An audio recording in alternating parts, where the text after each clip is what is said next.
કારોબારી સપ્તાહના પહેલા દિવસે બજારમાં રહી શાનદાર તેજી. નિફ્ટીનું 25,100ના સ્તરની નજીક ક્લોઝિંગ.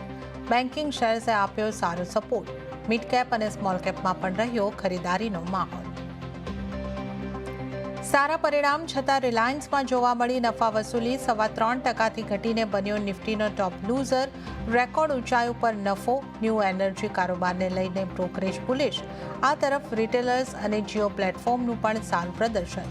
મુકેશ અંબાણીએ કહ્યું, દર 4-5 વર્ષમાં કારોબાર 2 ગણો કરવાનો ટ્રેક રેકોર્ડ રહેશે યથાવત. दल हित में मत भले न मिले, लेकिन देश हित में मन जरूर मिले. મોન્સૂન સત્રમાં પીએમ મોદીનું મીડિયાને સંબોધન. કહ્યું, ચોમાસું સત્ર રાષ્ટ્ર માટે વિજયોત્સવનું રૂપ. સંબોધનમાં ઓપરેશન સિંદૂરથી લઈને અંતરિક્ષ સુધી ભારતની સિદ્ધિની કરી વાત. સાથે જ વિપક્ષને કહ્યું, પક્ષમાં મતભેદ હોય પરંતુ દેશહિતમાં મન મળવા જરૂરી. ચોમાસું સત્રની હોબાળા સાથે શરૂઆત. પહેલગામ હુમલો, ઓપરેશન સિંદૂર અને યુદ્ધ વિરામ પર સરકારને ઘેરવાનો પ્રયાસ. સરકારે કહ્યું ચર્ચા માટે તૈયાર, પરંતુ રાહુલ ગાંધીનો આરોપ. કહ્યું, શાસક પક્ષ અમને બોલવા દેતા નથી.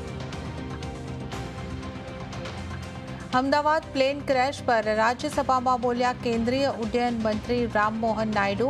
કહ્યું, અમે સત્યની સાથે જ રહીશું. તપાસમાં કોઈ ભેદભાવ કરવામાં નહીં આવે. એઆઈબી ફાઇલ રિપોર્ટમાં અકસ્માતનું સ્પષ્ટ ચિત્ર લોકો સમક્ષ રજૂ થશે. અને હવે 9 કેરેટ ગોલ્ડ પણ ફરજિયાત હોલમાર્કિંગની મર્યાદામાં. આ મહિનાથી જ થશે લાગુ. બીઆઈએસે જાહેર કર્યું નોટિફિકેશન.